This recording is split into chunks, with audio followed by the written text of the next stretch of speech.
Aujourd'hui, on va écouter un mec de gauche qui explique qu'il faut interdire le Rassemblement national. Et du coup, chier un petit peu sur la vie de 11 millions de Français. Rien que ça.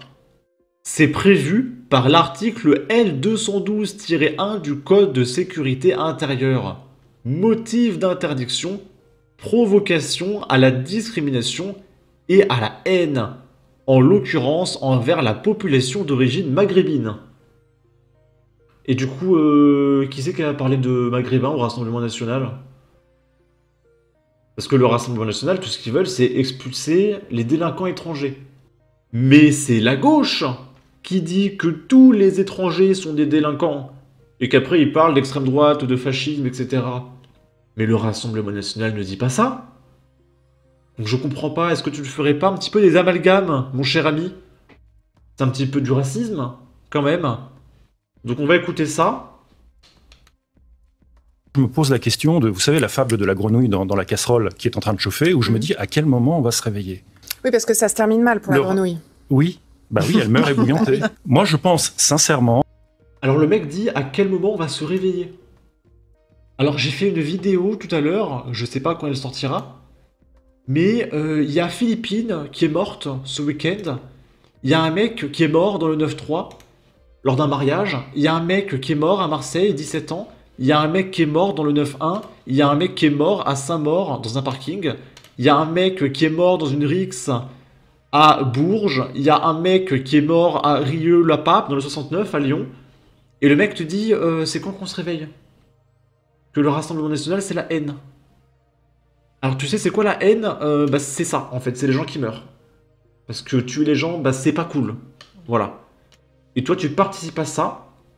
Et nous quand on veut expulser ce genre de mec, eh bien toi t'es là à dire non mais pas d'amalgame, le pauvre, il faut continuer de payer des impôts pour l'accueillir.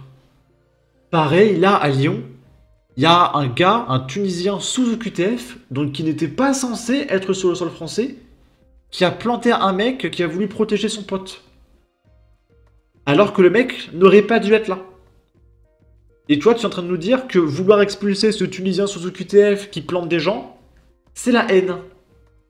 Bah tu vois, moi je trouve que la haine, c'est de planter des gens. Voilà, moi je pense que tuer des gens, c'est pas bien. Et oui, en 2024, dire que tuer les gens, c'est pas bien, c'est d'extrême ultra-droite. Eh bien oui, bah dans ce cas-là, je suis, en effet, d'extrême ultra-droite. Et je suis très fier.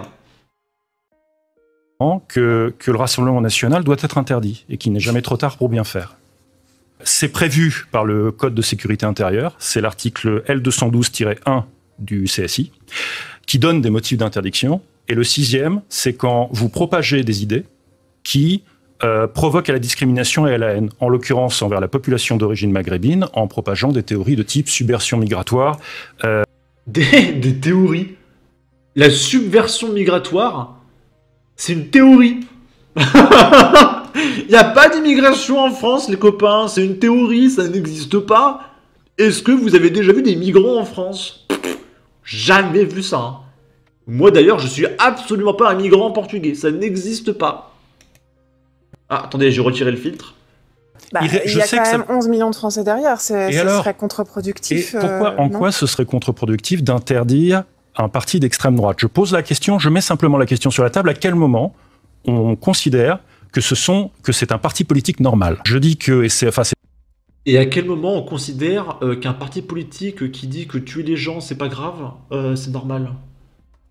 Parce que ça n'existe qu'en France. Un petit peu partout en Occident quand même. C'est assez de niche, mais ça reste pas normal. Par exemple, toi qui défends les Maghrébins, en Algérie, quand il y a un mec qui vole une baguette de pain, on lui coupe la main. Et quand il y a un gars qui tue des gens, on lui coupe la tête. Et t'es en train de me dire que si le Rassemblement national demande 1% de ce que fait le gouvernement actuel en Algérie, c'est la haine envers les Algériens. Parce que c'est toi qui parles de population maghrébine. Hein. Donc je pourrais dire marocain, etc. Le Rassemblement national, à côté de ce qui se passe au Maroc, en Algérie, c'est du communisme. Hein. Mais c'est déjà trop à droite, c'est extrême droite, il faut l'interdire carrément. Et toi, tu vas accueillir sur notre sol des gens issus d'un continent qui sont 20 fois pires que le RN. Et je dis 20 fois pire, je parle même pas des Pakistanais et des Afghans. Hein, en Afghan, les femmes n'ont pas le droit de parler. Mais tu les accueilles chez nous. Et il faut laisser ces gens avoir leur propre culture. C'est-à-dire que le voile intégral, il faut pas le stigmatiser, par exemple. Mais vous êtes des demeurés, hein, vraiment. En plus, regardez ce mec. Il a un petit costume qui a dû coûter 5000 €. Il a une écharpe. Qui vient en écharpe sur un plateau TV? À quel niveau de bourgeoisie on a affaire pour qu'un mec se pointe en costume écharpe? Je ne connais personne qui s'habille en costume écharpe. J'ai déjà vu Jordan Bardella en costume écharpe, mais le mec était dehors et il faisait froid. Là, le mec est sur un plateau TV avec plein de gens en costume et il a sa petite écharpe. Et il explique que tuer les gens, enfin dire que tuer les gens c'est pas bien, bah c'est le mal. Pas moi qui le dis, en réalité, c'est Karl Popper qui, au sortir de la Seconde Guerre mondiale, s'est posé la question. C'est ce qu'on appelle le paradoxe de la tolérance, qui est de dire, est-ce qu'on n'aurait pas dû interdire le parti nazi? Donc là, je coupe. Le mec expliquait... en fait, il compare le Rassemblement National avec l'interdiction du parti d'un certain monsieur Moustachu en 1945. Parce que pour lui, le Rassemblement National, c'est exactement la même chose qu'un certain parti en 1939-45. C'est-à-dire que pour lui, le Rassemblement National, ils veulent aligner les gens et les descendre. Ce qui est paradoxal, parce que c'est littéralement son parti qui promue le meurtre. Il y a la moitié des députés de gauche qui sont condamnés pour apologie du terrorisme. Mais non, la haine, c'est Marine Le Pen. Ok, pourquoi pas. Avant qu'ils prennent le pouvoir et qu'ils défoncent la République de Weimar. Rationnellement, son raisonnement, c'est de dire... La tolérance des systèmes démocratiques ne doit pas aller jusqu'aux forces politiques dangereusement intolérantes. Et donc, il faut prononcer l'interdiction du Rassemblement National, qui, je le répète... Donc, si je comprends bien, le Rassemblement National n'est pas assez tolérant avec les terroristes, les assassins et les pointeurs. C'est ce qu'il est en train de dire littéralement. Et c'est ce même mec, qui te parle de partis dangereux. En l'état actuel du droit, est légal. Il n'y a pas besoin de changer quoi que ce soit aux dispositifs légaux existants. Mais c'est lunaire. Hein. Et le mec, il a écrit un livre, si je comprends bien, Manuel de résistance à l'extrême droite. Comprendre, combattre et être prêt. Signé Henrique Édition par Thomas Guénolé. Donc je suppose que ce monsieur s'appelle Thomas Guénolé. Je me suis renseigné. Non, c'est pas Thomas, le mec s'appelle François. Si je comprends bien. Ok. Pendant ce temps, il y a Gérald Darmanin qui va se faire remplacer parce qu'il y a des nouveaux ministres. Donc là, Gérald Darmanin va partir, je sais pas, à la retraite avec 15 000 € par mois de retraite de ministre. Il va vivre sa meilleure vie. Il est ultra riche, multimillionnaire. Ça y est, il a travaillé quelques années. Ça y est, il est refait. Et du coup, il y a la passation de pouvoir. Ok. Et le mec nous explique, si je m'étais appelé Moussa Darmanin, je n'aurais pas été élu maire et député. Et sans doute n'aurais-je pas été ministre de l'Intérieur. Donc c'est-à-dire que son discours de passation de pouvoir, c'est de dire que les Français, c'est des racistes de merde, et que s'il s'appelait Moussa, il n'aurait pas été au pouvoir. C'est-à-dire que le mec accuse un pays qui l'a littéralement propulsé dans les plus hautes sphères de la hiérarchie française. C'est-à-dire qu'au-dessus de lui, il y a seulement 2 mecs, le Premier ministre et le Président. Donc le mec avait le 3e poste peut-être le plus important du pays. Et il t'explique qu'on est un pays de racistes de merde.